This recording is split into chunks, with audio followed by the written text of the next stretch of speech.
Hello everyone, welcome to our channel నవిలవ్ diaries. ఇవాళ మన రెసిపీ డ్రై ఫ్రూట్ చిక్కీ. సింపుల్గా ఇంట్లోనే ప్రిపేర్ చేసుకోవచ్చు. మరి ఎలా చేయాలో ఈ డ్రై ఫ్రూట్ చిక్కీ చూసేయండి. ఫస్ట్ ప్యాన్ పెట్టేసి 1 స్పూన్ దాకా గీ వేయాలి. గీ వేడయ్యాక 1 కప్పు దాకా almonds, cashews, pistachios, pumpkin seeds, watermelon seeds, sunflower seeds, flax seeds అన్నీ సేమ్ రేషియో తీసుకున్నాను. ఇక్కడ నేను లో ఫ్లేమ్లో పెట్టేసి వేయించాలి.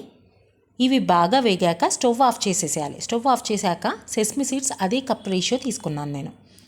ఈ వేడికి సరిపోతుంది. అలాగే 2 to 3 స్పూన్స్ దాకా గసగసాలు తీసుకున్నాను, పాపీ సీడ్స్. ఇవి కూడా వేయించాక ఒక 1 to 2 మినిట్స్ దాకా వేయించి ఇవి చల్లారనివ్వాలి. ప్లేట్లో తీసేసి పక్కన పెట్టేసుకోవాలి. తర్వాత అదే ప్యాన్లో 2 కప్స్ దాకా ఇక్కడ నేను జాగరీ తీసుకున్నాను. కొద్దిగా వాటర్ వేసి బాగా మెల్ట్ అయ్యేంత వరకు ఇది కలుపుతూ ఉండాలన్నమాట.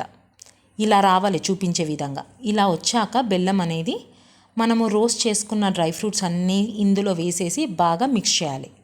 తర్వాత స్టవ్ ఆఫ్ చేసేసి మనం కొద్దిగా వామ్గా ఉన్నప్పుడే మనకు నచ్చిన షేప్లో మనం చిక్కీ అనేది ప్రిపేర్ చేసుకోవచ్చు. నేను ఇక్కడ కుక్కీస్ లాగా ప్రిపేర్ చేసుకుంటున్నాను.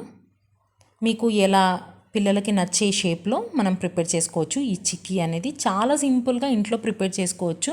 మనం బయట మార్కెట్లో కొనాల్సిన అవసరం లేదు. Protein bars evening time snacks లాగా కూడా పిల్లలకి ఇవ్వచ్చు. టిఫిన్ బాక్స్లో కూడా పెట్టొచ్చు. మరి నేను చూపించిన ఈ రెసిపీ అనేది మీకు నచ్చినట్టయితే నా ఛానల్ని లైక్ చేయండి, అలాగే షేర్ చేయండి. అంతవరకు bye everyone and take care.